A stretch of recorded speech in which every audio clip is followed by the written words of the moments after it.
بسم اللہ الرحمن الرحیم ایاک نعبد و ایاک نستعین۔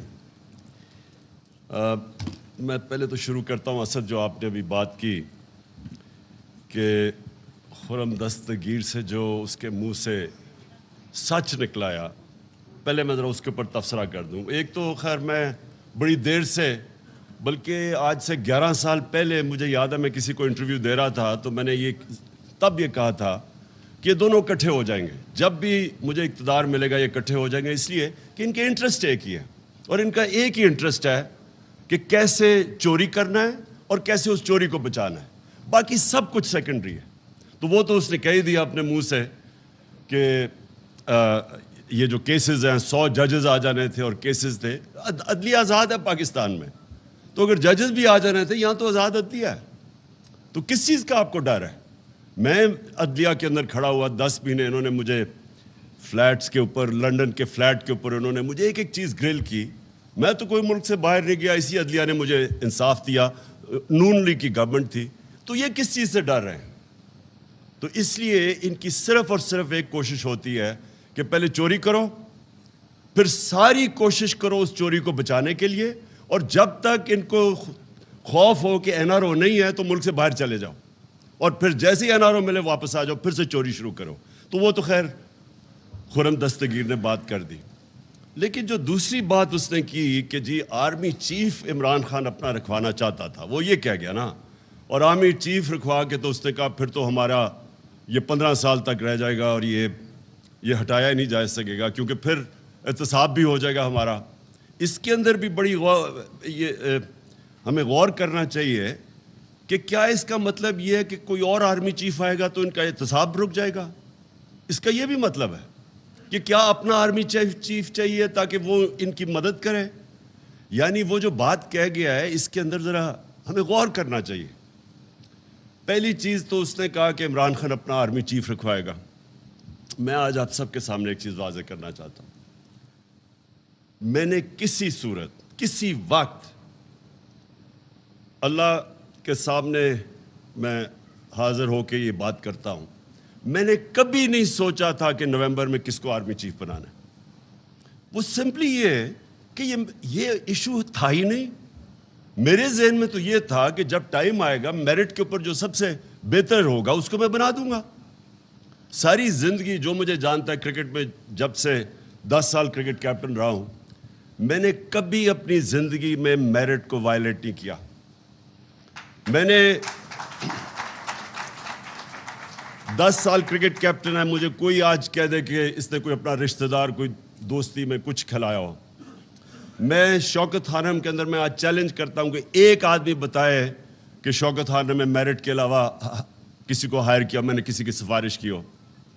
شوکت ترین میرے ساتھ بورڈ آف گورننس میں پتہ نہیں کتنے 10 سال تھے، ایک آدمی بتائیں کہ ہم نے میرٹ وائلیٹ کی ہو۔ اس لیے اللہ کا شکر ہے کامیاب ہاسپٹل ہے، اس لیے وہ چل رہا ہے، اس لیے دنیا کی، پاکستان کی سب سے لیڈنگ انسٹیٹیوشن ہے، انٹرنیشنلی ریکگنائزڈ ہے، کیونکہ وہ میرٹوکریسی ہے۔ اس میں نوبل یونیورسٹی میں ایک آدمی بتایا میں نے کسی کو ہائر کیا کہ غلط، آؤٹ آف میرٹ۔ میں نے اپنی جب گورنمنٹ میں ہوں، کوئی مجھے بتایا کہ میں نے اپنے رشتہ دار دوستوں کو ہائر کیا ہو، اپنی ان کو پوزیشنز دی ہو۔ یہ میں اس لیے میرٹ کی بات کرتا ہوں، مجھے خوف خدا ہے۔ جب آپ میرٹ وائلیٹ کرتے ہیں، آپ کسی کا حق مارتے ہیں، اللہ کی برکت چلی جاتی ہے، یہ میرا ایمان ہے۔ اور اس لیے میں نے کبھی نہیں سوچا تھا کہ میں کوئی اپنا آرمی چیف لے کے آؤں گا۔ یہ کیوں نواز شریف کو پرابلم تھا آرمی چیف کا؟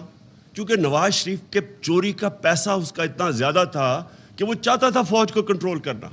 اس نے باقی سارے ادارے تو کنٹرول کر چکا تھا، سارے ادارے جو اب آپ تماشا دیکھ رہے ہیں، اداروں کا تو قتل عام ہو رہا ہے آج۔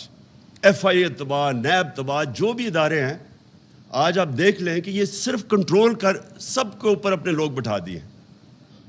تو میں نے تو یہ کبھی نہیں سوچا تھا کہ مجھے ضرورت ہے اپنی آرمی چیف کی۔ نواز شریف نے ہمیشہ اپنی پسند کا میرٹ کو وائلیٹ کر کے اپنا آرمی چیف لے کے آیا، کیونکہ اس کو ضرورت ہے۔ اتنا زیادہ 30 سال سے، اتنی محنت سے اتنا زیادہ پیسہ چوری کیا ہوا ہے، اب وہ پیسہ پڑا ہے، ساری اس کی کانسنٹریشن ہے وہ پیسہ بچنا کیسے ہے۔ یہ آپ ان ساروں کو کیونکہ میں تو 26 سال پہلے ان کے خلاف جہاد شروع کی تھی. یاد رکھیں لوگ میرا مذاق اڑاتے تھے کہ جس کو سیاست نہیں جانتا, وہ یہ کہتے تھے کہ آپ نے اگر نواز شریف کے خلاف کھڑے ہیں تو زرداری سے تو دوستی کر لیں. میں 26 سال پہلے کہتا تھا یہ دونوں چور ہیں. ہمیشہ میں نے کہا کبھی اس چیز کے اوپر کمپرومائز نہیں کیا. میرا ہمیشہ تھا کہ ان دونوں کے انٹرسٹ ایک ہیں. جیسے ہی ان کا پیسہ تھریٹن ہوگا یہ اکٹھے ہو جائیں گے. یہ جب ایک دوسرے کو کہتے ہیں نا کہ تم چور ہو, جو کہتے تھے, 2 دفعہ ان کی گورنمنٹ کرپشن پہ گئی 90 کی دہائی میں, تو ہمیشہ یہ ایک دوسرے کے اوپر سچ بولتے تھے کہ فلانا چور ہے, لیکن یہ صرف الیکشن میں جیتنے کے لیے کہتے تھے. ان کا چوری کا کوئی ایشو نہیں تھا کیونکہ دونوں چوری کر رہے تھے. تو میں نے جب پارٹی اپنی اناؤنس کی, میں نے پہلے دن سے کہا یہ دونوں چور ہیں, اور مجھے کبھی کوئی شک نہیں تھا کہ جب بھی یہ میں پاور میں آؤں گا یہ دونوں اکٹھے ہو جائیں گے.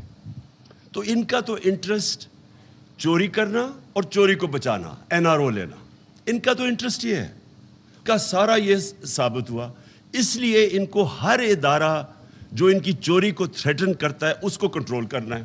لہٰذا ڈر ان کو فوج سے ہوتا ہے. فوج سے کیوں ڈر ہوتا ہے؟ کیونکہ ISI اور ملٹری انٹیلیجنس ان کے پاس رپورٹس ہوتی ہیں ان کی چوری کی, تو یہ ان کو کنٹرول کرنا چاہتے ہیں کہ وہ اگر آؤٹ آف کنٹرول ہو جائیں تو ان کی چوری سامنے آ جائے گی. 2 دفعہ ان کی گورنمنٹس گئیں 90s میں چوری کے اوپر. جو خرم دستگیر نے بات کی کہ جی اپنا یہ آرمی چیف لے کے آئے گا, عمران خان کو کوئی ضرورت نہیں اپنے آرمی چیف رکھنے کی. مجھے کوئی اپنی چوری نہیں بچانی. مجھے تو جو میرٹ کے اوپر بہترین, کیونکہ ہم چاہتے ہیں کہ ہمارا فوج کا ادارہ مضبوط ہو. مضبوط تب ہوگا جب وہ میریٹوکریسی ہو. تو ہمارا یہ ہے. تو یہ جو ان کی اپنے ذہن میں خوف آ گیا تھا کہ جناب میں وہ جنرل فیض کو لانا چاہتا ہوں, یہ ان کے خوف تھے.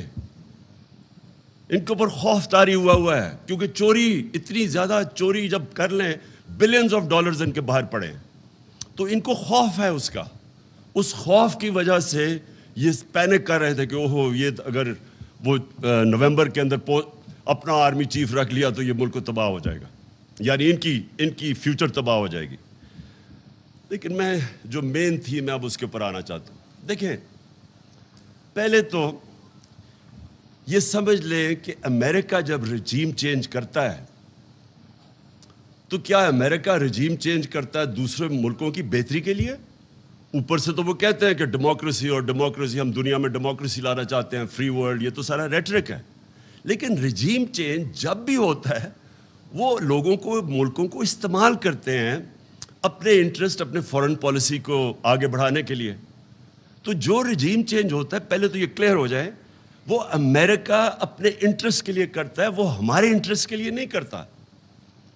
اب کیا ہمارے انٹرسٹ میں ہے کہ ہم بیسز دیں امریکہ کو؟ کیا یہ ہمارے انٹرسٹ میں ہے؟ کیا ہمیں پتہ نہیں چلا کہ ابھی یہ جو وار آن ٹیرر ہوئی تھی اس میں جو ہماری تباہی ہوئی, یہ اسلام آباد ایک فورٹریس بنا ہوا تھا, خود کش حملے ہو رہے تھے, کرکٹ ٹیم یہاں ٹور نہیں کرتی تھی, انویسٹر تو بڑی دور کی بات ہے. کیا یہاں میریٹ کے اندر جو بم بلاسٹ ہوا, تو ہمیں سب کو پتہ ہے کہ ہم استعمال ہوئے تھے اس میں. ہمیں ہمارے سربراہ کو دھمکی دی گئی تھی تب بھی کہ we will bomb you into stone age اگر آپ ہماری جنگ میں نہیں شامل ہوں گے. اور ہم شامل ہوئے, جھوٹ بولا ہمارے سے. مجھے یاد ہے میں وہ میٹنگز میں تھا کہ نہیں جی ہم تو ان کو صرف لاجسٹیکل سپورٹ دے رہے ہیں. ادھر سے شروع ہوا. میرے اسمبلی میں تقریر ہے جب انہوں نے فوجیں بھیجنی شروع کی اپنی وزیرستان میں نے ان کو سمجھایا. کیونکہ اگر آپ نے تاریخ پڑھی ہو, سارے اس علاقے کی تاریخ پڑھی ہو, اتنی اسٹوپڈیٹی کبھی بھی کسی ہمیں نہیں کرنی چاہیے تھی. مجھے ابھی بھی یاد ہے میں نے اسپیچ کی کہ میں وہ علاقوں کو کیوں بہتر جانتا تھا. میں نے ایک ٹریول بک لکھی تھی سارے قبائلی علاقے میں پھر کے. اس ٹریول بک میں جب آپ نے تاریخ پڑھی ہو تو آپ کو پتہ ہونا چاہیے, آپ کو یا پتہ یا نہیں, کہ جو سب سے زیادہ انگریز فوجی مرا تھا وہ وزیرستان میں مرا تھا, یہ قبائلی علاقے میں مرا تھا. 80 سال کے اندر سب سے زیادہ ان کی کیجولٹیز ادھر ہوئی تھی, اور 1947 تک وہ ان کی کیجولٹیز ہوتی رہی تھی. باقی ہندوستان میں امن تھا 1857 کے بعد، لیکن قبائلی علاقے میں کانسٹنٹلی کہیں نہ کہیں لڑائی ہو رہی تھی. 1935 میں آدھی برٹش انڈین آرمی اس کے باہر تھی، وزیرستان کے باہر. سو ہمیں جس طرح پورا امن تھا، ہمارا ایک فوجی نہیں تھا، ایک چوکی نہیں تھی پولیس کی، وہاں ٹوٹل جدھر ہمیں نہ ہمارا کوئی خرچہ تھا نہ کچھ تھا، وہ ہماری فوج تھی. ہم نے اتنا بڑا ظلم کیا وہاں فوج بھجوا کے.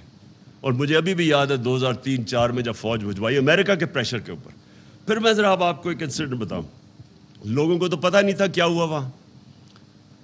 لوگوں کو تو وہی جو پیسہ چلا تھا ابھی رجیم چینج کے اوپر ہمارے پہ چلا، جو مصدق کے اوپر چلایا گیا. جب اس کو پہلے تو بدنام کرتے ہیں نا کسی کو، جب رجیم چینج کرنا ہو پہلے میڈیا پہ پیسہ چلتا ہے.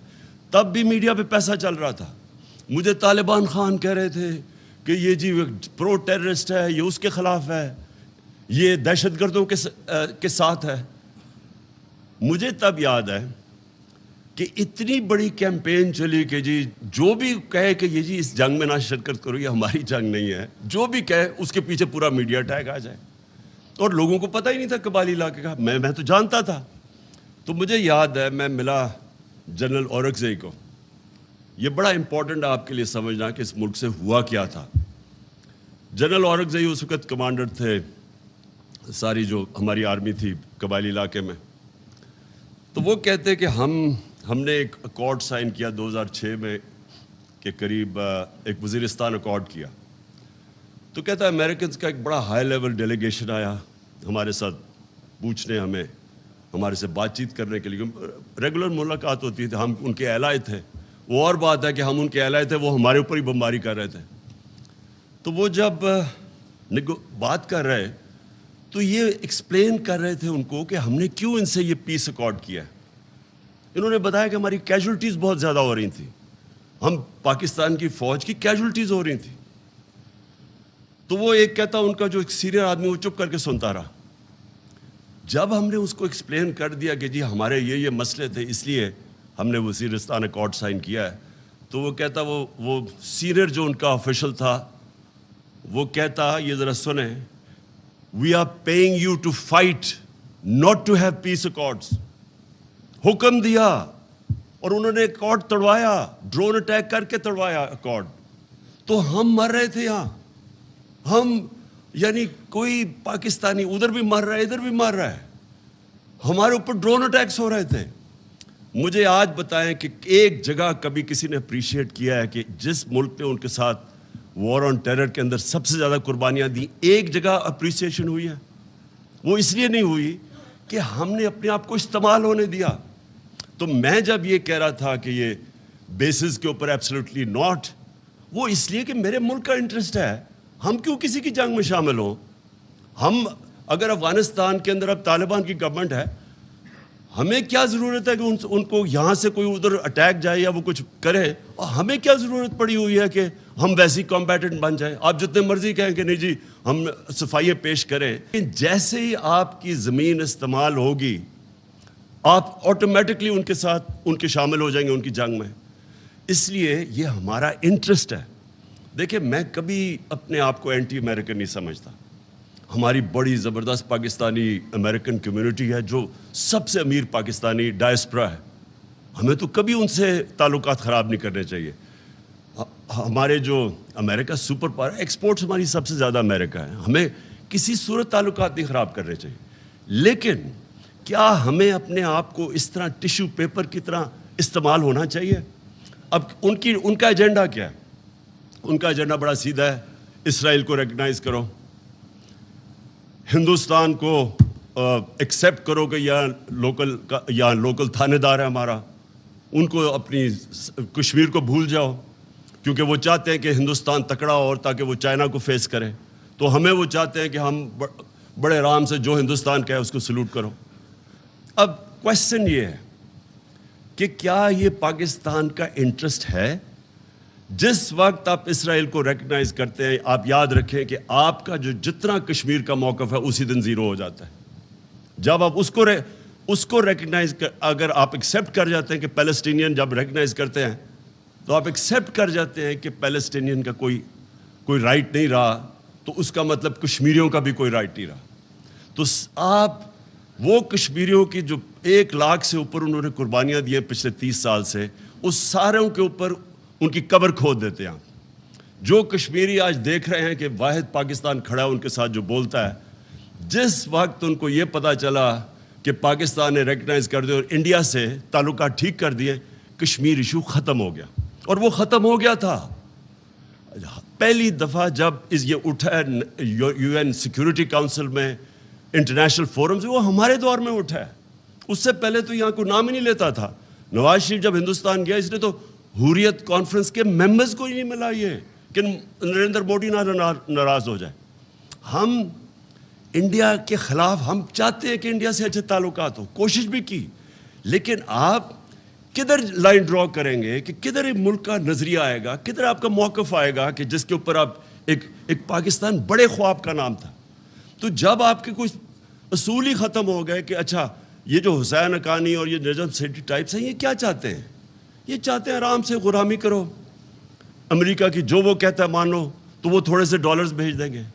میرا اگلا کوشچن یہ کہ کیا اس سے پاکستان پیر پہ کھڑا ہو جائے گا؟ کیا اور تھوڑے اور ڈالر مل جائیں گے؟ کیا یہ ملک سروائیو کر جائے گا؟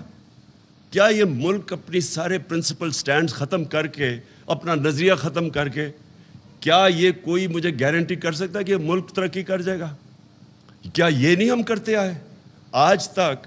سوائے وہ ذوالفقار علی بھٹو کے چند سالوں کے نکال دیں تو آج تک تو ہم غلامی کرتے آئے ہیں. جو وہاں سے حکم آتا تھا ہم مان جاتے تھے. اپنے ملک کے قانون توڑ کے, اپنی آئین کی خلاف ورزی کر کے ہم ان کو سروس کرتے رہے. یہاں سے وار آن ٹیرر میں CIA, FBI یہاں پاکستانیوں کو اٹھا کے گوانٹانو میں لے جاتی تھی, کوئی پوچھنے والا نہیں تھا کسی کو, جو وہ چاہتے تھے. ریمنڈ ڈیوس کو انہوں نے دن دہاڑے, اس نے 2 لوگوں کو قتل کیا, 1 کو مارا, بیوی نے اس کی خودکشی کی. سارے پاکستانیوں کے سامنے اس کو اٹھا کے واپس کر دیا, اور ہمیں اس نے کہا کہ نہیں جی اس کو وہاں سزا ہوگی. کوئی اس کو سزا نہیں ہوئی. کوئی پاکستان کی, کوئی ہمارے قوانین, ہمارے لوگوں کے رائٹس, وہ جو 4 لوگ مرے تھے, کسی کو اس کی فکر نہیں تھی. اور کتنے اور کیسز ہیں, رمزی یوسف کا کیس ہے, ایمل کانسی کا کیس ہے. اپنے قوانین توڑ کے ہم نے امریکنوں کی خدمت کی ہے. کیا ہمیں کوئی فائدہ ہوا؟ کیا پاکستان اپنے پیر پہ کھڑا ہوا؟ کیا ہماری کوئی اکانومی اوپر گئی؟ کیا وار آن ٹیرر میں 80,000 لوگ مروا کے کیا انہوں نے کوئی اپریشیٹ کیا؟ کوئی بہت بڑی ایڈ دے دی؟ وہ $20 ارب ٹوٹل ایڈ دی انہوں نے, یا $150 ارب کا ملک کو نقصان ہو گیا. ہماری وہ حال تھا ایک وقت پہ کہ یہ ہیڈ لائنز تھی میرے خیال میں نیوز ویک یا ٹائمز ہے, the most dangerous place in the world. کس نے آ کے انویسٹ کرنا ہے موسٹ ڈینجرس پلیس میں؟ ساری دنیا میں ہمارا نام لگے گی سب سے بڑے دنیا کے دہشت گرد پاکستان میں. تو ہمیں بجائے فائدہ ہونے کے نقصان ہی نقصان ہوتا رہا. تو اس لیے اگر ہم یہ کہہ رہے ہیں کہ ہم اب آپ کی جنگ میں شامل نہیں ہوں گے, ہم امن میں آپ کے ساتھ ہوں گے, تو یہ اینٹی امریکنزم نہیں ہے, یہ اپنے لوگوں کے انٹرسٹ پروٹیکٹ کرنے کے لیے. ہم جب کہتے ہیں ہم اسرائیل کو تب تک ریکگنائز نہیں کریں گے جب تک وہ فلسطینیوں کو ان کا جو حق ہے وہ نہیں دیتے. یہ قائد اعظم کا وعدہ تھا. یہ قائد اعظم نے تب 1948 میں یہ کہا تھا کہ ہم کشمیریوں کے ساتھ کھڑے ہوں گے. ہم جب ہندوستان کو اگر ہم ایکسیپٹ کر جاتے ہیں کہ وہ جو کر رہے ہیں کشمیریوں سے وہ ٹھیک ہے, تو آپ یاد رکھیں کہ جو بیسک فلسفی ہے پاکستان کی, یہ ملک ایک بڑا خواب تھا. یہ جو ہندوستان کے مسلمانوں نے پاکستان کے لیے ووٹ دیا تھا, ان کو پتا تھا کہ انہوں نے یہاں نہیں آنا. یہ ایک بڑی عظیم خواب کا نام تھا پاکستان. ہم وہ سارا نظریہ دفن کر رہے ہیں صرف اس لیے کہ جی امریکہ ناراض نہ ہو. دیکھیں میرا اپنا اوپینین یہ ہے, کبھی بھی کوئی قوم کبھی بھی جوتے پالش کر کے چیری بلاسم بن کے آج تک قوم پراسپر نہیں کی. قومیں کھڑی ہوتی ہیں غیرت کے اوپر, نظریے کے اوپر کھڑی ہوتی ہے قوم. جو قوم بنتی بھی ہے وہ نظریے پہ بنتی ہے, وہ جوتے پالش کر کے کوئی قوم نہیں بنتی. آج یہ ہمیں یہ کہہ رہے ہیں کہ امریکہ کی ہر بات مان جاؤ, نہیں تو آپ جو ڈونلڈ لو نے کہا ہے اس نے یعنی تکبر اس آدمی کا دیکھیں، اس کی جرت کیسے بڑھ گئی ہے کہنے کی. میں نے تو جب وہ سائفر دیکھا میں نے 10 دفعہ پڑھا کہ یہ واقعی کوئی اتنا بےہودہ آدمی ہے جو ایسی سٹیٹمنٹ دے سکتا ہے. میں نے سی این این میں کہا، سی این این کے انٹرویو میں نے کہا اس کو تو سزا بیڈ مینرز پہ دینی چاہیے کہ اس میں مینرز ہی نہیں ہے اس آدمی میں. تو یعنی کون سا ایک خوددار قوم کون ایکسیپٹ کر سکتی ہے؟ اور ہم کیا سن رہے ہیں جی؟ وہ ایسے تو مراسلے آتے رہتے ہیں، پتہ نہیں کس کو آتے رہتے ہیں. میں نے تو پہلی دفعہ ایسا مراسلہ دیکھا تھا، اور یقین کرے آخری دفعہ ہوگا، کیونکہ کسی کی جرت نہیں ہوگی آگے سے اس طرح کا مراسلہ بھیجنے کے لیے پاکستان کو.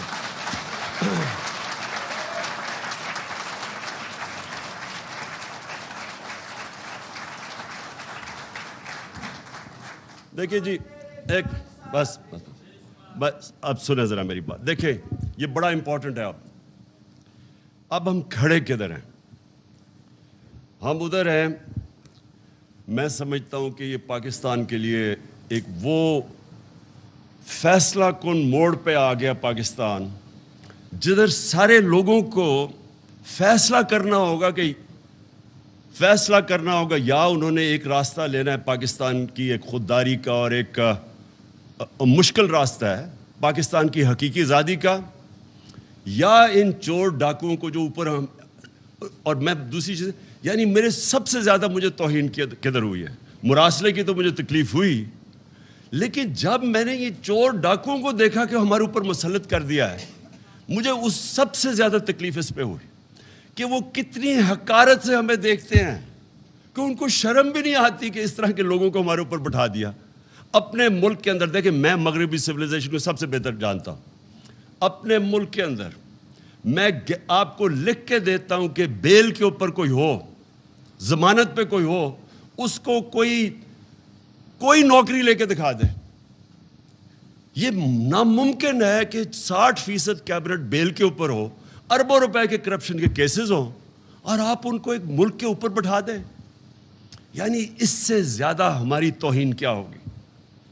یعنی یہ صرف یہی نہیں ہے کہ انہوں نے چوروں کو اوپر بٹھا دیا جو 30 سال سے چوری کر رہے تھے. اس سے زیادہ بڑی چیز ہے کہ انہوں نے ہمارے ملک کی اخلاقیات کو کتنا نیچا دیکھا ہوگا. یعنی وہ کیا سمجھتے ہوں گے کہ ہم کتنے گرے ہوئے لوگ ہیں کہ ہم چپ کر کے ان چوروں کو قبول کر لیں گے. اس سے زیادہ شرمناک چیز، دیکھیں میں نے دنیا دیکھی ہے، میں اس لیے کہہ رہا ہوں، میں نے دنیا کے اندر کسی خوددار ملک کے اندر اس طرح کی چیز کو تصور بھی نہیں کر سکتا. میں جب یہ دیکھ رہا تھا، جب مجھے یہ پتہ چلا اس سازش کا، اور سازش کا مجھے سال پہلے اندازہ ہو گیا تھا کہ گیم شروع ہوئی ہے، تو میں جب بھی میں سوچتا تھا نا، تو میں ہمیشہ سوچتا تھا کہ یہ سازش کیسے ہوگی؟ کیا شہباز شریف کو ملک کا کوئی پرائم منسٹر بنا دے گا؟ لوگ کہتے ہیں کہ دیکھیں یہ عمران صاحب آپ نے کیا کچھ نہیں، جب آپ کو پتا تھا سازش ہو رہی ہے کیوں نہیں کچھ کیا؟ میں یقین کرو، میں آنیسٹلی آپ کو ایک بات آج بتا رہا ہوں، میں تصور بھی نہیں کر سکتا کہ کوئی شہباز شریف کو ملک کا پرائم منسٹر بنا دے گا. میں نے ایک دن میں نے نیوٹرل سے بات کی،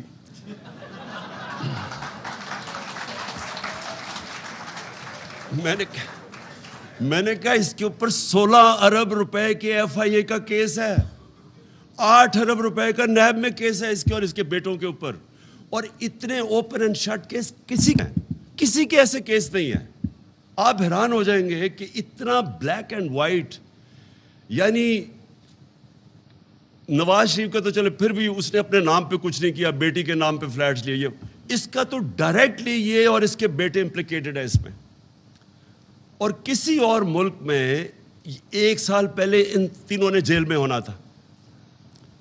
یہاں میں سوچا، میں نے کہا یہ کوئی سوچ سکتا ہے کہ 16 ارب کے کیسز وہ اور 8 ارب کے نیب میں اور ایسے کیسز. یعنی اتنا، وہ کہتے ہیں نا نقل میں بھی عقل چاہیے، اتنے بھونڈے طریقے سے انہوں نے چوری کی ہے کہ اس میں باچی کوئی نہیں سکتا. اگر کوئی عام آدمی ہوتا نا، آپ یقین کریں وہ 2 ہفتے میں یہاں اس ملک میں جیل میں ڈال دینا تھا اس کو. تو میں اس لیے وہ کہتے ہیں نا کہ آپ نے تیاری نہیں ہے، کچھ نہیں کیا. میں آخری منٹ تک سوچتا رہا کہ نہیں یہ نہیں ہو سکتا، کہ اس کو نہیں بنا سکتے. دیکھیں یہ کیوں فیصلہ کن وقت ہے؟ کیونکہ اب اس سیٹ اپ کو ملک کے اوپر مسلط کرنے کے لیے سارا ملک کے اداروں کو تباہ کرنا پڑے گا. اگر یہ جو سیٹ اپ ہے اس کو لوگوں کو ہضم کروانے کے لیے جو قدم اٹھائے جا رہے ہیں، یہ اصل میں پاکستان کی ڈسٹرکشن ہے. کیسے؟ نمبر 1، پارلیمنٹ تو ہوگی تباہ. یہ اگر راجہ ریاض پارلیمنٹ کے اندر اپوزیشن لیڈر ہے، آپ سمجھ جائیں کہ اس پارلیمنٹ کی کیا اہمیت رہ گئی. ابھی یہ بجٹ پاس ہو رہا ہے نا، وہ راجہ ریاض اگر اس کو اپوز کرے، آپ سمجھ جائیں کہ پارلیمنٹ کی تو ختم ہو گئی.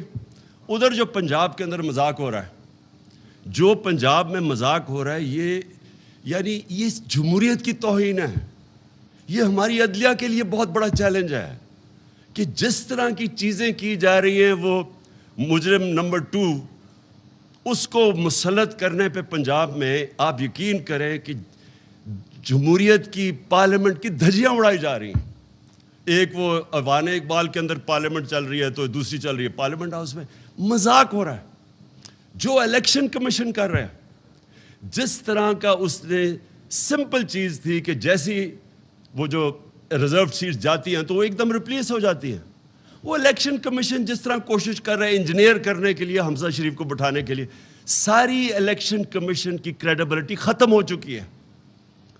آج کوئی کسی میں یہ نہ کہے کہ ختم ہو جائے گی، اس کی کریڈیبلٹی ختم ہو چکی ہے. ہمیں پتہ ہے وہ جا کے بیٹھتا ہے، وہ شہزادہ اور شہزادی لاہور میں، اور ان کے MNAs آتے ہیں بیٹھ کے وہ ساری انجینئرنگ کر رہے ہیں. جو وہ آدمی بٹھایا ہوا ہے انہوں نے لاہور کے اندر، ایک بریگیڈیئر رانجھا ہوتے تھے جنہوں نے 2013 میں ساری انجینئرنگ کی تھی نون لیگ کے لیے. اور اب جو ہو رہا ہے، اس سے کیا ہو رہا ہے؟ اس سے نقصان صرف پاکستان کی جمہوریت کو ہو رہا ہے. جب آپ کی الیکشن کے اوپر اتنا بڑا کوسچن مارک آ جائے کہ جس طرح کی انجینئرنگ سے وہ آپ کوشش کر رہے ہیں 20 حلقے جتانے کے لیے ان کو، یا کسی طرح وہ حمزہ شہزادہ شریف بن جائے آ کے چیف منسٹر، یہ الیکشن کمیشن، جمہوریت کی تباہی، پاکستان کے جسٹس سسٹم کی تباہی، اور جو سب سے امپورٹنٹ چیز جس کی تباہی ہے پاکستان کی مورالٹی کی، مورل سٹینڈرڈز کی. دیکھیں مورالٹی کے اوپر کھڑا ہوتا ہے ملک. پلیز ایک چیز یاد رکھیں، کیونکہ میں نے تو بڑا کلوزلی دیکھا ہوا ہے برطانیہ کا سسٹم اور جو پاکستان کا، کیونکہ میں تو 25-30 سال بیچ میں رہتا تھا کرکٹ کی وجہ سے. دیکھیں جو ملک کھڑا ہوتا ہے نا، وہ کھڑا ہی ہوتا ہے ایک چیز پہ، مورل ویلیوز پہ. نبی صلی اللہ علیہ وسلم نے جو مدینہ کی ریاست سیٹ اپ کی تھی، میں اس لیے لوگوں کو بار بار سمجھاتا ہوں کہ ہمارا جو ماڈل ہے وہ دنیا نے اڈاپٹ کیا ہوا ہے مدینہ کی ریاست کا. میں نے مدینہ کی ریاست کی اس لیے بات کرتا ہوں کہ وہ اصول جو انہوں نے سیٹ اپ کیے تھے مدینہ میں، وہ آج جو کامیاب ویسٹرن ڈیموکریسی ہے اس میں وہ اصول اڈاپٹ کیے ہوئے ہیں. جو امر بالمعروف ہے، اللہ کا حکم ہے کہ اچھائی کے ساتھ کھڑی ہو، وہ کیا ہے کہ معاشرہ برائی کو فائٹ کرتا ہے. اب آپ کے سامنے یہ تماشا ہو گیا ہے کہ ان چوروں کو اوپر بٹھا دیا ہے. یہ معاشرے کے اوپر اللہ نے فرض کیا ہوا کہ آپ نے اس کے خلاف کھڑے ہونا ہے. یہ معاشرے کی ذمہ داری ہے، یہ عمران خان کی اکیلے کی ذمہ داری نہیں ہے، یہ میری پارٹی کی ذمہ داری نہیں ہے، یہ قوم کی ذمہ داری ہے. اللہ کا حکم ہے امر بالمعروف، سچائی اور حق کے ساتھ کھڑے ہو، برائی کے خلاف کھڑے ہو. اللہ نے آپ کو نیوٹرل رہنا کی اجازت نہیں دی، کوئی اجازت نہیں دی اس نے گیٹ سائیڈز لو. اور معاشرے کی جو بنیاد ہے وہ مورل سٹینڈرڈز پہ کھڑی ہوتی ہے. جرمنی جاپان کو بمباری مار کے انہوں نے تباہ کر دیا 1945 کے بعد. بلڈنگز نہیں کھڑی، تصویریں دیکھیں ذرا، ایک بلڈنگ نہیں نظر آتی کھڑی. وہ 10 سالوں میں دونوں ملک کھڑے ہو گئے، کیونکہ مورالٹی کے اوپر اور انصاف کو آپ بمباری سے نہیں ختم کر سکتے. جو قوم جس کی مورالٹی انٹیکٹ ہوتی ہے اس کو آپ ختم ہی نہیں کر سکتے. ختم کرتے ہیں جب ایک قوم کی مورالٹی ختم ہوتی ہے، آپ کو بمباری کی ضرورت نہیں پڑتی. میرے سامنے ہماری زندگی میں بیروت ہوتا تھا دبئی. ہماری زندگی میں ساری دنیا چھٹیاں بنانے کے لیے بیروت جاتی تھی. لیبنان ایک سب سے خوشحال طبقہ تھا سارے مڈل ایسٹ میں. آج اس کے ذرا حالات دیکھیں, 70% لوگ غربت سے نیچے گر گئے. کوئی کسی نے بمباری نہیں کی. ان کی کرپشن نے, کرپشن ہوتی ہے جب آپ کی مورل سٹینڈرڈز گر جاتی ہیں, جب کرپشن آ جاتی ہے, ان کی کرپشن نے ختم کر دیا لیبنان کو. آج وہاں غربت ہے, لوگ چھوڑ کے جا رہے ہیں باہر. جو ہمارے ظلم کیا ہے, یہ امریکہ کو تو فائدہ ہو گیا, وہ تو انہوں نے رجیم چینج کر دی. ان کا مقصد ہماری بہتری تو نہیں تھی, وہ تو اپنے آپ کو, پاکستان کو پھر استعمال کرنا چاہتے ہیں. لیکن ہمارے لوگ یہ جو اوپر آ کے بیٹھے ہیں, ان کا مقصد کیا تھا؟ ان کا مقصد اپنی چوری بچانا تھا, جو خرم دستگیر نے کہہ دیا. اب جب چوری بچانی ہے تو چوری بچانے کے لیے یہ پھر سے میں ریپیٹ کرتا ہوں, اپنے سارے انصاف کے اداروں کے قبر کھود دیا انہوں نے. جو انہوں نے نیب کے امینڈمنٹس کیے ہیں, اس کا تو سمپل مطلب یہ ہے کہ وائٹ کالر کرائم کو اب پاکستان میں اجازت دے دی ہے. صرف وہ بھینس چور اور گاڑی چور اور وہ سائیکل چوروں کو پکڑ کے جیلوں میں ڈالو, باقی ان کو تو اجازت مل گئی ہے. وائٹ کالر کرائم دنیا میں پکڑنا مشکل ہوتی ہے, اس کے لیے آپ کو بڑے وکیل چاہیے, سیٹ اپ چاہیے. تو وہ بڑی مشکل سے نیب بنی تھی, نیب نے اچھے برے کام کیے, وہ کئی دفعہ ان کو اجازت دی گئی. ہمارے دور میں اجازت دی نیب کو. ہمارے دور میں 480 ارب روپیہ نیب نے ریٹریو کیا تھا 3.5 سالوں میں. اس سے پہلے 18 سال میں 280 ارب روپیہ ریٹریو کیا تھا, کیونکہ ہم نے نیب کو چھوڑا ہوا تھا, ہم کوئی اس کو پریشر نہیں کر رہے تھے. اب انہوں نے آ کے نیب ختم کر دیا. اس انٹیریئر ثناء اللہ کے نیچے جب نیب ہوئے گی, آپ خود ہی اندازہ لگائیں کہ وہ نیب نے کیا کرنا ہے. اب وہ صرف وکٹمائز کریں گے, لوگوں کو تنگ کرے گی, استعمال کریں گے, ایف آئی اے کو استعمال کریں گے کیسز بنانے کے لیے. تو یہ ادارے تو ختم ہو گئے اب. لیکن جو سب سے امپورٹنٹ چیز یہ, میں پھر سے ریپیٹ کرتا ہوں, انہوں نے اس ملک کی اخلاقیات کے اوپر جو ظلم کیا ہے, ان چوروں کو اوپر بٹھا کے, اور ان چوروں کو اپنی چوری بچانے کے لیے, اب این آر او لینے کے لیے, اب یہ جو کریں گے ملک کے ساتھ, میں آپ کو یقین دلاتا ہوں پاکستان کو کسی دشمن, بیرونی دشمن کی ضرورت نہیں ہے. یہ وہ کام کر دیں گے جو کوئی دشمن نہیں کر سکتا. یہ اندر سے ملک کو تباہ کریں گے. اور آپ کے سامنے ہے کہ ایک چلتی ہوئی, ابھی شوکت طرین نے آپ کو فگرز دکھا دی کہ ہر چیز پازیٹیو تھی پاکستان کی. انڈسٹریل گروتھ پازیٹیو تھی, ایگریکلچر, وہ بھی جمشید چیبہ نے نہیں بتایا, وہ بتانا تھا کہ ایگریکلچر گروتھ اوپر جا رہی تھی. ہر indicator, services industry, I T کے اندر ہم نے چینجز لے کے آئے تھے. پاکستان کی ایکسپورٹ جو اصل چیز ہے, جس سے ملک اوپر جاتا ہے, ایکسپورٹس اوپر جا رہی تھی. اوورسیز پاکستانی نے کانفیڈنس تھا پاکستان میں, ریمیٹنسز ریکارڈ بھیج رہے تھے. اور وہ ٹائم جو کہ سب سے مشکل ٹائم تھا, پہلے بینکرپٹ اکانومی, اس کو سٹیبلائز کرنا, پھر کرونا آ گیا, پھر کموڈیٹی سپر سائیکل آ گیا, اس سارے میں سے نیویگیٹ کر کے ملک کو نکال رہے تھے. میں نے اور شوکت نے جب جا کے نیوٹرلز کو سمجھایا کہ پولیٹیکل انسٹیبلٹی ملک نہیں افورڈ کر سکتا, بڑی مشکلوں سے, کیونکہ ایک انٹرنیشنل سپر سائیکل آیا ہوا ہے, ہمارے پاس فورن ایکسچینج کمی ہے, ہمارا روپیہ, ہمارا کرنسی افیکٹ ہوگی پولیٹیکل انسٹیبلٹی سے. یہ بالکل اس سازش کو روکے, کیونکہ سب سے پہلا امپیکٹ پڑنا تھا ہماری کرنسی کے اوپر, فورن ایکسچینج پہ, جیسی انسٹیبلٹی ہونی تھی. اور وہی ہوا, اور وہی نہیں ہوا جو اس کے امپیکٹ پڑے. اور یہ جو 3 سال سے لگے ہوئے تھے, مہنگائی اور نااہل ہے, ہمیں پوری طرح پتا تھا کہ ان کو نہ سمجھ تھی اکانومی کی, کیونکہ اگر کرتے تو 10 سال جو پہلے انہوں نے کیا تھا, ہمیں تو پتا تھا کیا کرنا ہے. ان کی کوئی تیاری نہیں تھی, صرف ایک تیاری تھی کہ این آر او انہوں نے لینا تھا. اس کے اندر آپ کے سامنے ساری آج اکانومی نیچے جا رہی ہے, پاکستان ڈی اسٹیبلائز ہوا ہے, عام لوگوں کے لیے مہنگائی وہ ہوئی ہے ان کے 2 مہینے میں جو ہمارے 3.5 سال میں اس طرح کی مہنگائی نہیں ہوئی. ہمارے اوپر بھی کموڈیٹی سپر سائیکل تھا, ہم نے بھی ڈیل کرنا تھا کرونا کے ساتھ, ہم بھی آئی ایم ایف پروگرام میں تھے, تو ہم تو 2.5 سال سے آئی ایم ایف پروگرام میں ہیں, ہم نے کیوں نہیں ایسی مہنگائی کی. انہوں نے آتے ساتھ ہی سارا کچھ یا ہمارے پہ ڈال رہے ہیں یا آئی ایم ایف پہ ڈال رہے ہیں, کیونکہ ان کی سوچ ہی صرف اپنی ذات کے اوپر تھی. جو خرم دستگیر نے کہا کہ ہمارا تو مقصد یہ تھا کرپشن بچانا. تو میں آخر میں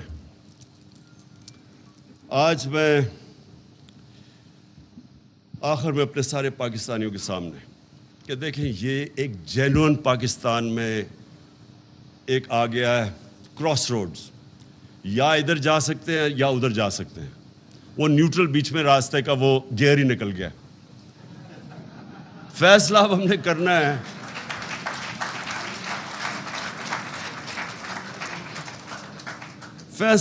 ہے کہ اب اس ملک کو یہ جس طرف لے کے جا رہے ہیں اس سے بچانا کیسے ہے. یہ جو اگر ان کا کسی کا خیال ہے، میں ریپیٹ کرتا ہوں کہ ہم جناب امریکہ کے پیر پکڑیں گے، وہ امبیسڈر کے پاس بھی پہنچ گیا ہوگا، وہ مجھے پتا ہے مفتاح اسماعیل، میں امیجن کر رہا ہوں کہ وہاں جا کے ایسے ہاتھ جوڑ کے بیٹھ گیا ہوگا کہ جی میں آپ کے جوتے پالش کر دوں، اگر آپ نہیں کرتے تو میں شہباز کو بلا لیتا ہوں، وہ اور زیادہ اچھے کرتا ہے جوتے پالش. اس سے کوئی فرق نہیں پڑنے لگا. امریکن مائنڈ کو سمجھے، ان کی بڑی سمپل فلسفی ہے، دیر از نو فری لنچ. ہر چیز کی قیمت ہے، اور وہ جو قیمت ہے وہ اگر پاکستان اگر وہ قیمت ہم ادا کرنے کے لیے تیار ہیں تو سارا نظریہ پاکستان کو دفن کرنا پڑے گا. بڑا عظیم اس کا نظریہ تھا، اور اس کا نعرہ تھا کہ پاکستان کا مطلب کیا، لا الہ الا اللہ. یہ بڑا عظیم نعرہ ہے، یہ خودداری کا نعرہ ہے، غیرت کا نعرہ ہے. یہ کبھی بھی یہ ایک چھوٹے سے آدمی کو بڑا آدمی بنا دیتا ہے، لا الہ الا اللہ. ایک عام آدمی لا الہ الا اللہ کے اوپر خودداری آ جاتی ہے، اس پہ غیرت آ جاتی ہے، رسپیکٹ کرتے ہیں لوگ اس کو. یہ جو آپ جھکتے ہیں، اور مجھے شرم آتی ہے کہ جس طرح انہوں نے ہمارا دنیا میں ذلیل کیا اب تک، جا کے جس طرح پرچیاں پکڑ کے اس کے اوباما کے سامنے بیٹھے ہوں، جس طرح پتہ نہیں وہ کوئی اس کا کوئی پتہ نہیں کیا ماسٹر ہے اس کا.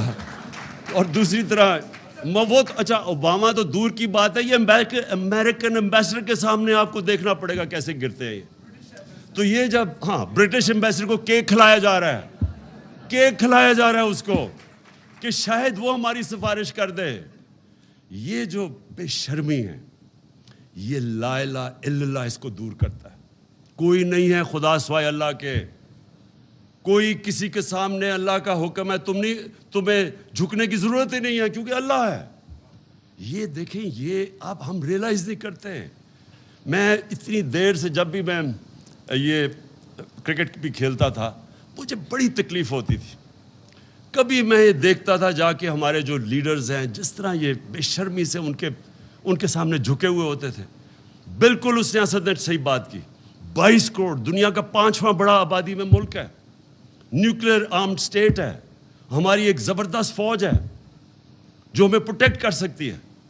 ہماری عوام جب موقع ملتا ہے، اوورسیز پاکستانی میں ایسا ٹیلنٹ بیٹھا ہوا ہے، ایکسل کرتے ہیں.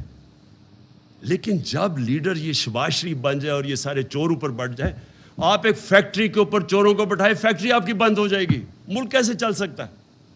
اس لیے قوم کو اپنے بیسکس کے پر جانا پڑے گا، ہمیں اس کو فائٹ کرنا پڑے گا. میں اس کو جہاد سمجھتا ہوں. حقیقی آزادی کی یہ جہاد ہے، اور اس کے لیے میری آج ساری قوم کو ہے کہ میں نے تو کسی صورت اس کو ایکسیپٹ نہیں کرنا. میں نے تو جو بھی ہو جائے میں نے ان چوروں کا مقابلہ کرنا ہے. میرا صرف آخری ایک سوال ہے اپنے نیوٹرل سے، صرف اس پہ میں ختم کر رہا ہوں اپنی تقریر، کہ اگر گھر کے اوپر ڈاکہ پڑے تو کیا چوکیدار نیوٹرل ہو سکتا ہے؟ Thank you.